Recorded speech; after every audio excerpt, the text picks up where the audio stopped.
Nasdaq 100. Will Genius Bill mark the end of the box range? 23K breakout in sight? Hello, this is Jinlog, your top trader and market analyst. This video includes both technical analysis and scenario-based strategy discussions. Blog format summary is also available for quick reference. Following the post regarding the one-month consolidation after the Genius Act announcement.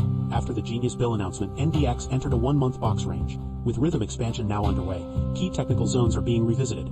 More related headlines appear more like macro control narratives than actual market disruptors, suggesting a calculated transition into a full swing and midterm expansion phase. Short-term trend. Maintained right pointing arrow rhythm expansion right pointing arrow entry. 22,000 swing trend.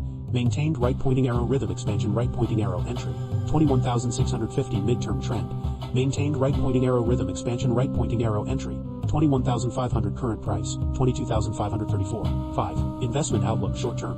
Rhythm breakout likely right pointing arrow 23,000 in sight swing.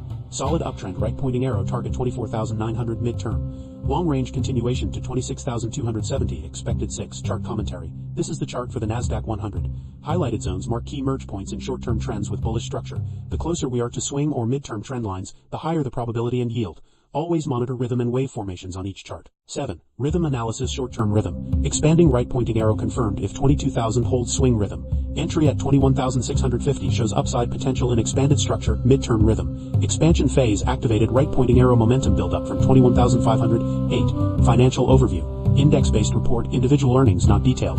Focused on composite earnings trend for tech I-heavy constituents key weight. NVDA, AMD, MSFT, Goog, AAPL right pointing arrow guiding rhythm flow. 9. News, risks, events Genius Bill triggered a box pattern over 4 weeks. Geopolitical conflict serve as justifications for liquidity control, death and injuries, seen as tokens in macro chessboard by institutional players. AI optimism plus Fed's pause stance on rates equals bullish drivers. 10. Strategy scenarios checkmark short-term strategy entry zone. 22,000 condition. Rhythm expansion plus short-term trendline support plus momentum confirmation checkmark swing strategy entry zone. 21,650 condition. Expanded rhythm plus trend confirmation plus second stage trap cleared checkmark midterm strategy entry zone. 21,500 condition. Long-term rhythm breakout plus earnings tailwind plus structural wave support. 11. Elliott wave analysis current phase. Wave 2 complete right pointing arrow wave 3 onset likely scenario. Accumulation between 21,500, approximately 22,000 wave targets. Wave 1 peak, 23,000 wave 2 base 21,500 wave 3 target, 26,270. 12. Community sentiment platform keyword sentiment summary. Reddit hashtag NDX. Hashtag iStocks neutral right pointing arrow bullish AI still hot, but overvaluation mentioned. Stocktwits hashtag NDX 100. Hashtag Genius Bill rising interest expecting strong move after Genius Bill Twitter hashtag tech rally. Hashtag macro control mixed even war seen as a market control tool. Forecast box breakout likely. Full swing wave beginning risks. Earnings disappointments, macro event fatigue, no fresh narratives flow factors, continued AI fund inflow from institutions technical note, rhythm expansion equals signal for ongoing upward trend 14, advanced insights institutional flow, confirmed via leveraged ETFs, e.g. TQQ, QQQ, social mentions plus 41% increase month over month, short interest, being covered in low volume POPs AI flow, heavily concentrated in mega cap tech right pointing arrow mid-tier AI plateau 15. Disclaimer, this report is based on the VPAR rhythm analysis system. All rhythm flows, wave interpretations, and scenario setups are for educational and strategic reference. Investment decisions must be made at the investor's sole discretion and risk. Welcome to the deep dive. Today we're really cutting through the noise. We're going past the headlines, getting straight to what's actually shaping, one of the most watched parts of the market, the Nasdaq 100, the NDX. Mm-hmm. And, it's funny, sometimes even with something this complex, you see these market movements, and they seem to follow this, distinct rhythm, a pattern, almost like a dance, really. Yeah, like a choreographed dance. It's not just chaos. Exactly. Not just random ups and downs. There's an underlying beat. And today, we're going to try and uncover that story, the one unfolding behind the daily market ballet. That's precisely our mission here. Yeah, we're taking a deep dive into these recent market dynamics, zeroing in specifically on the Nasdaq 100. The goal is, to peel back those layers, get past the daily stats and noise, and really understand the technicals, the different strategic scenarios, and the forces underneath it all that are shaping this index. We'll be unpacking, an expert market analyst's perspective here. It's one that kind of weaves together these really detailed technical insights with the bigger picture, the macro narratives. We want to show you, our listener, where the market might actually be heading, especially after this significant event the source calls the Genius Bill. Right, the Genius Bill. We'll get into that. Yeah, and the whole point is to give you a really comprehensive, but still, easy to digest overview. regardless of how much market stuff you already know. Think of it like a shortcut to being genuinely clued in, maybe with a few surprising bits thrown in. And the source material we're using today, it's pretty exceptional, actually. It's this really in-depth market analysis report. It blends detailed technical charts, this fascinating rhythm analysis we mentioned, current news, even what people are saying online, community sentiment. It pulls it all together. Yeah, it's a really holistic view of the NDS because there's multiple ways to look at it. So let's just jump right in with, well, the big question from this report. Will this recent genius bill, whatever it might be, will it actually mark the end of the market's current holding pattern, this box range? And maybe even more interesting, what does rhythm expansion really mean for how you understand what might happen next? Yeah, these are absolute central concepts to grasping where the market is right now and, well, where it might be going next. Okay, let's unpack this right away then. Yeah. Our journey into the Nasdaq Q100, it really kicks off with this event. The source flags as pivotal. The announcement of something it calls the Genius Bill. Now, we should be clear, the report doesn't actually detail what this bill is. No, it doesn't. It's used more like a placeholder, right? A powerful label for some big legislative thing or policy change that really acted as a catalyst. What we do know is how the market reacted immediately. That's right. Right after this, let's call it impactful Genius Bill announcement, the Nasdaq Q100 went into what the analysis calls a 1-month box range consolidation. Now, for anyone maybe not super familiar with market terms, or even if you follow it but don't dive deep into the technicals, imagine a box range like this. Yeah. The price just bounces between a set floor and a set ceiling. Like a ball trapped in a room, It's not really going up or down decisively, just sort of oscillating in this tight band. So not a strong direction, but more like a pause, like the market's holding its breath, trying to figure things out. Precisely. That sideways movement, that consolidation, it's often a classic sign. The market is absorbing new information, gathering energy. It's trying to price in what this big announcement, the Genius Bill, actually means long term. Because it's not always obvious right away. Exactly. Sometimes these huge policy shifts, they don't cause an immediate surge or drop because the effects are complex, maybe unclear at first. So instead, you get this initial uncertainty. People hesitate. And that leads to this contained horizontal trading. The market just needs time to digest it all. And this box range, well, that is the digestion period, building up potential energy for whatever comes next. Like compressing a spring. Exactly like compressing a spring, yeah. Storing up that energy before it suddenly lets go. That makes a lot of sense. It's like the market was just, stretching, warming up, and now maybe the real race is starting. And what's fascinating is what happened after that box range. The source says, okay, after this consolidation, rhythm expansion has begun. That sounds like breaking free, stretching out. What does that mean for us? It absolutely signifies a breakout. Yeah. Rhythm expansion is a key technical signal, according to this analysis, and it's defined very clearly. It's a signal for an ongoing upward trend. So after that month of bouncing around inside the box, the market's breaking out, is starting to move with more defined, more sustained upward momentum. This isn't just a little blip. It's presented as a real shift in the market's underlying tempo, its direction. It suggests a more energetic, directional move is taking hold. So what does this imply for, say, the stability or predictability of the market now? If it's not in that box anymore, does that make it more predictable or maybe less? What should you be thinking? Well, it signals a potential shift away from that volatility and indecision you see in sideways markets towards a more defined trend-driven environment. So for you, the listener, it means the market might actually become more directional and potentially more predictable within that developing upward trend. Okay, within the trend. Right. It's moving past the uncertainty, starting to signal maybe a clearer path, at least for the near term. Wow. This shift from the box range, that period of indecision, to rhythm expansion, it's seen as a pretty powerful indicator that the market dynamics are changing, moving from holding its breath to striding forward with more confidence, finding its footing. That's a really clear distinction. Okay, so the market seems to have picked a direction for now. Speaking of paths, let's get into the specifics, the technical landscape. The report gives us the current price snapshot in Nasdaq Q100 at 22,534. But crucially, it also identifies several critical entry points or support levels. This isn't just about today's price, is it? It's about where we are relative to like historical markers. Exactly. It's all about context and identifying these really pivotal thresholds. The current price, 22,534. That's just one number.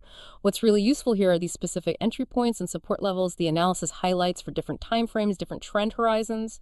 It points to a short-term trend being maintained if the entry point of 22,000 holds, so the immediate upward push has a floor there. Right. Then a swing trend is maintained if 21,650 holds. That looks at the health of a slightly longer move, maybe over a few weeks.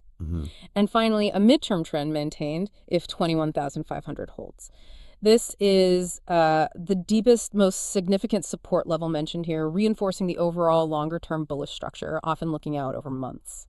So simple logic then. If the price stays above these levels, good sign, trend is strong. If it drops below, maybe signals weakness. What happens then?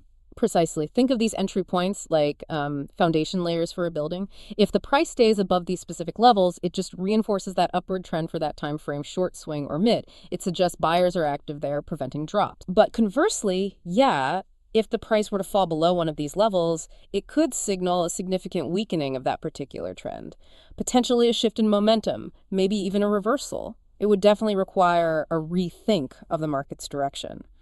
These aren't just random numbers. They're key benchmarks watched closely by traders, by algorithms. And what's really interesting are these key technical zones the source points out. Yeah. It says these zones mark key merge points in short-term trends with bullish structure. And then adds this. The closer we are to swing or midterm trend lines, the higher the probability in yield. Okay, that sounds important. These are just lines in a chart, right? What makes these zones so powerful? No, you're right to pick up on that. They're not arbitrary at all. What's fascinating, supposedly, is that these are areas where different market forces, different technical indicators, they all kind of converge. They line up, which is why they often act as really strong support or resistance. Because lots of market participants, from individuals right up to huge institutional algorithms, they're all watching these levels and reacting to them. It creates a sort of consensus point, a collective agreement on value. And the merge points with bullish structure part. That suggests that various positive signals, things like moving averages, maybe Fibonacci levels, previous highs, they're all pointing to the same area, reinforcing each other, creating this like strong magnetic zone for buying interests. Okay, so that line. The closer we are to swing or midterm trend lines, the higher the probability in yield. What does that really mean for someone watching this, maybe making decisions? Is it about timing or market psychology? It basically implies increased confidence in the trend continuing. Well, And therefore, maybe a better risk-reward setup for those involved. Being near those stronger, more established trend lines suggests the existing upward momentum is more likely to keep going with conviction, right. which could mean potentially greater returns, the yield part, for investors who are aligned with that trend. Yeah. And it also gives clearer risk management points. Like if the price breaks below that strong line, the conviction is gone. Right. Right? So for you, the listener, understanding these specific levels helps you gauge the market's strength and direction more effectively. It's more than just the current price. It's about its relationship to these established technical boundaries and what that tells you about the market's underlying health. It's like knowing where the strong pillars are on a bridge before you drive across it. It's a fantastic analogy. Really helps visualize it, understanding the structure, the foundations. And this leads us perfectly into one of the most intriguing ideas in this report, rhythm analysis. The word rhythm pops up constantly, and rhythm expansion is key, as we said. How should we really understand this? Is it just a cool metaphor, or is there something more concrete behind it? Well, connecting it to the bigger picture, rhythm here is definitely more than just a metaphor. It refers to the underlying momentum, the patterns of price movements that this analysis suggests are somewhat predictable, based on specific technical indicators. Okay. It's about how the market kind of breathes, expanding, contracting, moving in these discernible cycles. Think of it less like random noise, more like a complex piece of music, different instruments playing together. The music analogy again, I like that. Yeah. Each rhythm, short-term, swing, midterm, has its own tempo, contributing to the whole melody. It's about trying to hear that underlying beat driving the price, not just reacting to every little note. This analysis identifies these recurring patterns that suggest where momentum is building or fading. Okay, so if the market's a symphony, what are the specific instruments or rhythms the report is highlighting right now?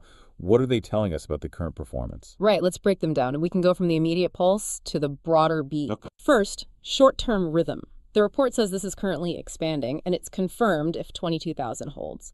So the immediate up move, the daily stuff, is showing sustained energy. Think of it as the quick, lively melody in the symphony brisk, ongoing upward momentum right now. The market's quick step. Okay, lively melody, got it.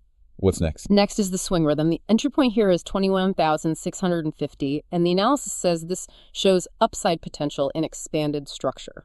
This points to strong growth potential over a slightly longer time frame, maybe a few weeks, couple of months. This is like a sustained chorus in the market's song, building on the short-term stuff, but indicating a more robust medium-term trend is in place and could go further. The chorus, right.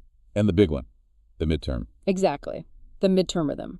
This is described as having its expansion phase activated with momentum buildup from 21,000. This is like the foundational beat, the bass line of the symphony. It suggests a strong, sustained upward trend is really taking hold over a longer horizon, months, maybe even a year, with significant underlying momentum. This rhythm indicates deep structural support for more growth. Wow. So if you're really trying to listen to the market's song, these different rhythms give you this layered understanding. From the immediate shifts to the longer sustained trends, it's like having different camera lenses, right? Close up, medium shot, wide angle. What does that mean for you, the listener, practically? Exactly. It's about understanding the whole symphony, not just reacting to single notes. Short term gives you the daily pulse. Swing rhythm gives you the weeks to month view, showing developing trends. And the midterm rhythm reveals the big picture, the grand narrative for longer term thinking. So for you, the listener, understanding these different rhythms means you're not just reacting to headlines or daily price swings. You're hopefully comprehending the underlying multi-layered momentum. It offers a much richer, more nuanced view of where things might be headed, which ideally helps with more informed decisions. That's a powerful way to look at it. Okay, so technicals and rhythms give us the how, but we also need the what and the why. What's fundamentally driving this market? The report moves beyond just individual company earnings, focusing instead on composite earnings trends for tech-heavy constituents. Why is that distinction important for an index like the Nasdaq Q100? Well, it's crucial because for an index like the NBX, which is so heavily weighted towards tech, the overall collective health of its biggest players matters way more than, say, one smaller company hitting it out of the park or another one stumbling. Right. It's the average, almost. It's more than the average. It's the weighted average. It's the collective financial heartbeat of the big tech sector. The source actually names the key weights guiding rhythm flow. NVDA, AMD, MSFT, Google, and AAPL. These are the titans, right? The bellwether. So the performance of just these few giants can really skew the whole index. It's not about some hot new startup. It's about whether these behemoths are doing well. Pretty much, yeah. Their financial performance, their growth outlook, their innovation that can single-handedly set the tone for the entire Nasdaq Q100. If these giants are thriving, their sheer size and influence can lift the whole index, even if smaller companies are having a tougher time. Their collective earnings, their prospects, that's the primary fundamental fuel behind the rhythm we've been talking about. Like if NVDA crushes earnings because of AI chips. Exactly. That positive vibe, the capital flowing in, it ripples through the whole index much more strongly than if, say, a smaller tech firm beats its own targets. It's about that concentrated power at the top. Okay. And then the report shifts to news, risks, events.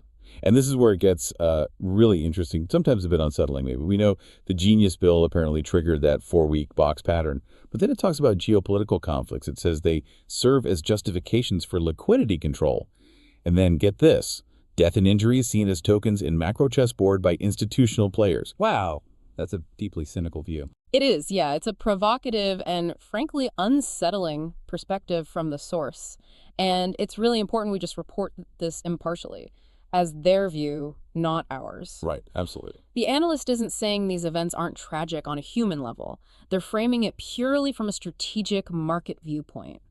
The claim is that major institutional players might perceive and even use these global events, not just as disruptions, but as strategic tools to manage market liquidity. Okay, liquidity control. Yeah. What does that actually mean here? How could a tragedy be used for that? So liquidity control refers to the ability of these big players to either pull huge amounts of money out of the market, tightening liquidity, or inject it in loosening it, often in response to or even taking advantage of major geopolitical shifts. So the idea is that market players might view these massive global events through a cold, calculated lens as chances to reshape capital flows. That's a very different way to look at the news. It absolutely is. The thinking, according to this source, is that the uncertainty or panic these events create can be exploited. Yeah. For instance, a spike in tensions might cause a flight to safety, a sell-off in riskier assets. That creates an opportunity for institutions with deep pockets to buy assets cheaper, effectively controlling liquidity by stepping in when others flee. Or, flip side, a sudden de-escalation might cause a rush back into risk assets, letting them sell positions maybe. And the tokens on a chessboard line. Yeah, that language, death and injuries seen as tokens in macro chessboard is a really stark way of saying that from a purely detached strategic market perspective, human suffering might just be viewed as another variable, a trigger point in a cold calculation of capital movement rather than, an ethical issue. Again, this is not an endorsement of that view. No, understood. It's just reporting the source's claim about how some institutional players might perceive and use these events. It's provocative, maybe disturbing, but it encourages you, our listener, to think critically about the information you get. Not just about markets, but maybe about global news too. Wow. Yeah, that definitely makes you think differently. Okay, shifting back to more traditional bullish drivers, the report points to two key things: AI optimism and the Federal Reserve's pause stance on rates. Why are these such powerful tailwinds, especially for the Nasdaq Q100? Well, the combination of those two is incredibly significant, yeah. Especially for the NDX, given how tech-heavy it is. AI obviously represents this huge wave of innovation promising massive growth everywhere: software, cloud, chips, you name it. Right, the AI hype is everywhere. Exactly. And that potential attracts huge investment, fuels optimism. The companies leading the AI charge, many of them big Nasdaq Q names, are seen as the future leaders, so they command high valuations. And the Fed pausing on rates, that's about borrowing costs, right? So no hikes means it's easier for companies to get money. Good for growth stocks. Precisely. At the same time, the Fed holding off on rate hikes signals an environment where borrowing costs are stable, maybe even heading lower eventually.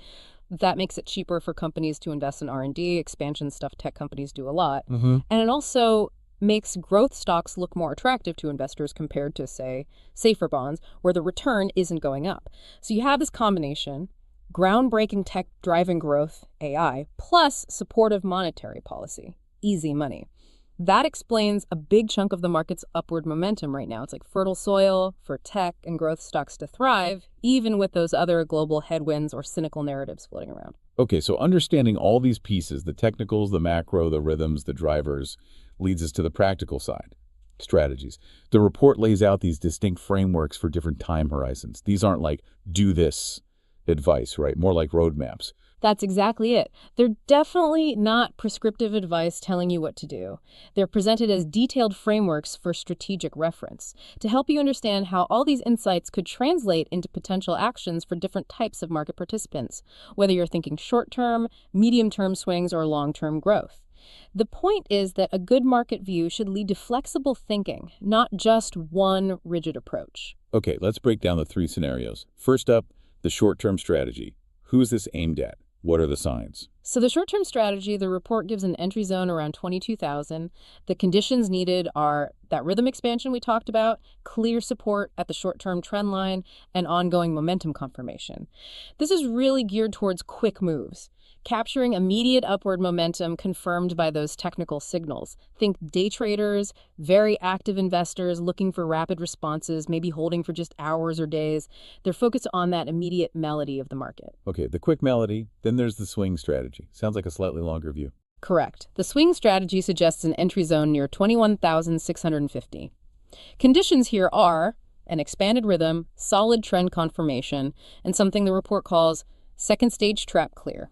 Second stage trap clear. What's that mean? It basically means the market seems to have moved past an initial tricky period, maybe a false start or breakdown that could have caught early investors out the trap. It confirms the trend looks more solid now, ready for a medium-term upward swing. This strategy aims for more sustained moves, maybe over a few days to a few weeks, trying to catch that larger chorus in the market's song after the initial noise has settled down. Got it, the chorus. And finally, the midterm strategy. This sounds like the long game. Indeed. The midterm strategy targets an entry zone around 21,500. The conditions here are a long-term rhythm breakout, a strong earnings tailwind from those big tech companies we mentioned, and what it calls structural wave support. This strategy is aiming for sustained, longer-term growth, supported by both powerful technical breakouts and strong fundamental earnings. It's about catching the broader, bigger market moves over months, aligning with the market's foundational baseline, its overall trajectory. For investors looking to ride a larger trend, less worried about the daily bumps. It really shows that playing the market isn't one size fits all, does it? It really depends on your time frame, your tolerance for risk, and these strategies seem to cover that whole spectrum. Absolutely. Each strategy illustrates how different people with different goals and risk appetites might approach things. It underlines that flexible thinking based on a comprehensive view is key.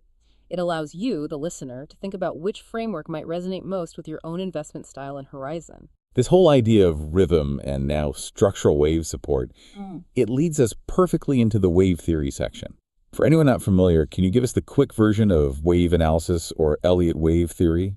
Sounds complex, but it seems like a powerful tool in this report. Sure. So wave analysis, or Elliott wave theory as it's often known, basically suggests that market movements aren't random. They tend to happen in these predictable, repeating patterns. You get impulsive waves, usually 5 waves moving with the main trend, showing strong progress. And you get corrective waves, usually 3 waves moving against the trend, like pullbacks or pauses. 5 steps forward, 3 steps back, kind of. Sort of, yeah. That's the classic pattern. 5 waves up in a bull trend, then 3 waves down, correcting it. And what's interesting here is the report specifically mentions wave 2 complete and wave 3 onset, likely. And why is wave 3 so important in this theory? Is it just the next number? No, wave 3 is typically the big one. It's usually the strongest and longest wave in that 5-wave sequence. It represents the period where the price moves most vigorously and the most people jump on board. So if wave 3 is indeed starting, as this report suggests, that signals potentially a period of significant, sustained growth ahead for the Nasdaq Q100. It's a very bullish signal in wave theory, the point where momentum really kicks in. Okay, so the current phase, according to the source, is wave 2 complete, wave 3 onset, likely scenario accumulation between 21,500, approximately 22,000. What does accumulation mean there, and why that specific price range? Right. So wave 2 complete means the market finished its correction, the pullback after the first move up, wave 1. Now it's building energy again. Accumulation means that smart money, often institutions, are likely subtly buying in the zone, building their positions, getting ready for that powerful wave 3 move up. Buying during the lull. Exactly. Buying while things are relatively quiet, anticipating the next big leg up. And that 21,500 to 22,000 range, that's identified as the zone where this buying, this accumulation is expected to happen.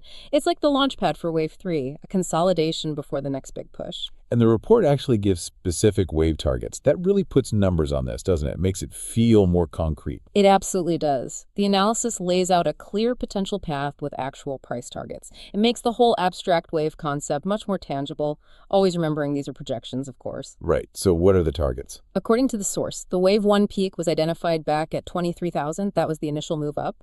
The wave 2 base, the recent low after the correction, was around 21,500. That's the foundation, the launchpad we mentioned. And the projected wave 3 target is way up at 26,270.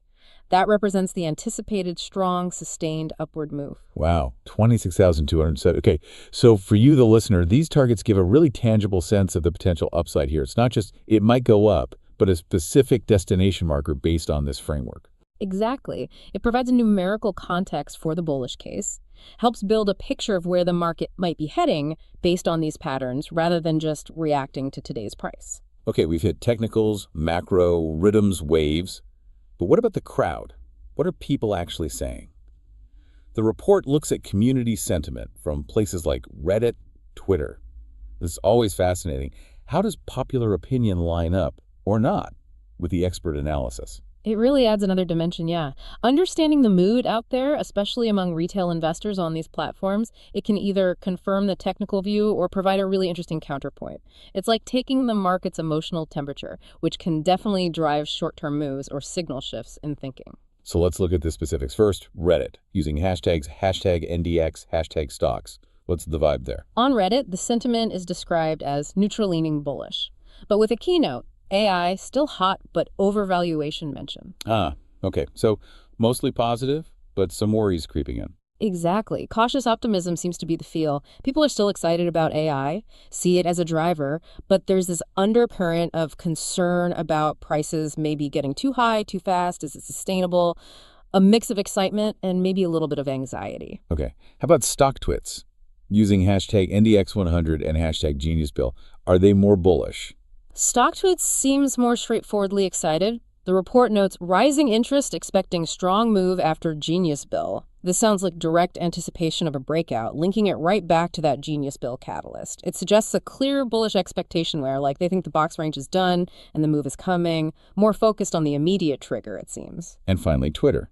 Using hashtag TechRally and hashtag MacroControl. That last one sounds like it might tie back to that cynical view we discussed. It does, yeah. Twitter's sentiment is described as mixed, and notably it includes the idea that even war seen as a market control tool. This directly echoes that provocative macro control narrative from the analyst's report. It shows that perspective viewing global events through a strategic market manipulation lens is definitely circulating and being discussed out there on Twitter too. Interesting. So you have this segment of the Twitter market community viewing major events not just as random disruptions, but maybe as orchestrated parts of a bigger financial game played by powerful actors. This mixed sentiment with those skeptical undertones is a really interesting contrast to the simpler optimism seen elsewhere. So for you, the listener, this really shows how diverse public opinion is. It's definitely not one single view across the board. Sometimes it aligns with the expert view. Sometimes it pushes back. Precisely. It really highlights why you need to look at the whole landscape of opinion, not just one source, to get a feel for the market's psychology. It's a reminder that emotion and perception play a huge role alongside the numbers. But despite these different community views, the overall forecast from the analysts remains pretty clear. Box breakout likely, full swing wave beginning, so still confirming that bullish outlook overall. But even with the bullish forecast, there are always risks, right? What potential problems does the report flag that could throw a wrench in the works? Yeah, absolutely. The report wisely points out several key risks. First, earnings disappointments. Even if the overall trend for big tech is good, individual companies, even giants like Apple or Microsoft, could miss their specific earnings targets. A big miss from one of them could really sour the mood for the whole index. The market doesn't like negative surprises, especially from the leaders. Second, macro event fatigue. This one's interesting. The market might just get tired of reacting to big global events, especially ongoing geopolitical stuff. Either it becomes desensitized and future shocks have less impact, or maybe the prolonged uncertainty just wears investors down, leading to a sudden negative shift as people just get fed up and reduce risk. Fatigue. Makes sense. Yeah, and third, no fresh narratives. Markets love a good story, right? A reason to be optimistic. If the current big stories like AI optimism start to fade and nothing new and equally compelling comes along to drive excitement and attract new money, things could just stagnate. Investors are always looking for the next big thing. Okay, those are clear risks. But then there's a positive flow factor mentioned. Continued AI fund inflow from institutions. That sounds like a pretty significant positive counterweight, right? Big money still coming in. It absolutely is. That institutional money flowing into AI acts as a powerful tailwind. Yeah. It's a major validation of the bullish story when the big, sophisticated players, pension funds, hedge funds, are actively putting serious capital into the space. It provides real, sustained support. So for you, this gives a balanced picture. Yes, there are risks to watch, but there's also substantial institutional backing for this direction right now. And speaking of institutional flow, the report really hammers this home in the advanced insight section. It says this flow is confirmed via leveraged ETFs, EGQQ. Why is looking at leveraged ETFs so telling about what the big players are doing? Well, this is seen as strong corroboration because leveraged ETFs like EGQQ, which tracks the Nasdaq Q100 with leverage, they're often used by bigger, more sophisticated players for directional bets. They want to amplify their exposure. Not usually something small retail investors dive into heavily. Generally not, no. They're tools for institutions or very active traders who want magnified market views. So seeing increased activity there is taken as a strong, tangible signal of where big money is moving and their level of conviction. It's not just a theory. It's like seeing the actual footprints of large-scale investment heading in a bullish direction. Adds real weight to the forecast. And it also mentions social media buzz and short interest. A plus 41% increase month over month in social mentions, and short interest being covered in low volume pops. Okay, break that down. What does that combo tell us? Okay, the social buzz part, that 41% jump, shows growing public interest, excitement over the Nasdaq Q100. That can feed on itself, right? More talk, more awareness, potentially more retail buying, then short interest being covered. That means people who bet against the index, short sellers, are now giving up and buying back shares to close their positions, likely because they're losing money as the market goes up. This forced buying adds fuel to the rally, sometimes called a short squeeze. Right, they have to buy. Exactly. And low volume pops suggests these price increases are happening efficiently. The market's moving up without needing huge amounts of new buying volume, possibly because that short covering is helping push it. It can make the rally feel stronger, less likely to immediately reverse. So you've got growing public interest and shrinking pessimism fueling the move. That does sound like a powerful mix. More people interested and the doubters are retreating. But then there's this really crucial nuanced point about where the AI money is actually going. The report says AI flow heavily concentrated in mega cap tech, mid-tier AI plateau. That suggests AI isn't lifting all the boats, right? What are the implications there? Yeah, this is a really critical distinction. It gives a much more refined picture of the AI investment scene. While AI is driving a lot of excitement and money, the benefits are clearly not spread evenly. The vast majority of that institutional cash, the investor focus, it's pouring into the established giants, the NVDAs, Microsofts, Googles, Apples we keep mentioning. Was with the resources already? Exactly. They have the massive resources, the existing infrastructure, the customer bases, the market power to really deploy AI at scale. They can fund the huge R&D, integrate it into existing products people already use. So the smaller, maybe more purely AI-focused companies, they might be struggling to get that same level of attention or investment, even with all the hype. Hitting a plateau.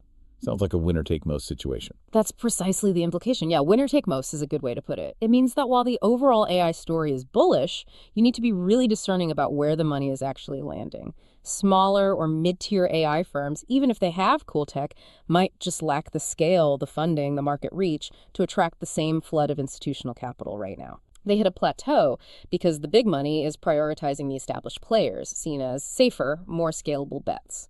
So for you, the listener, it's a nuanced understanding.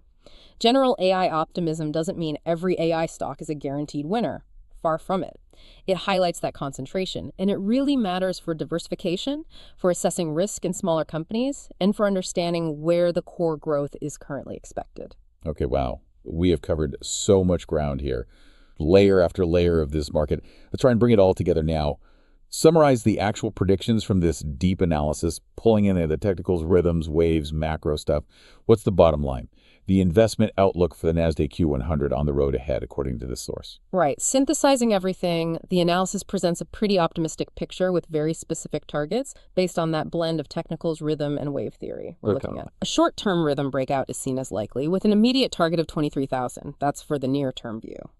Then, a swing solid uptrend is anticipated, targeting 24,900. That suggests a pretty robust medium-term move building from here. And looking further out, a mid-term long-range continuation is expected to potentially reach 26,270. That's the most ambitious target, obviously, suggesting a sustained upward path over a longer period.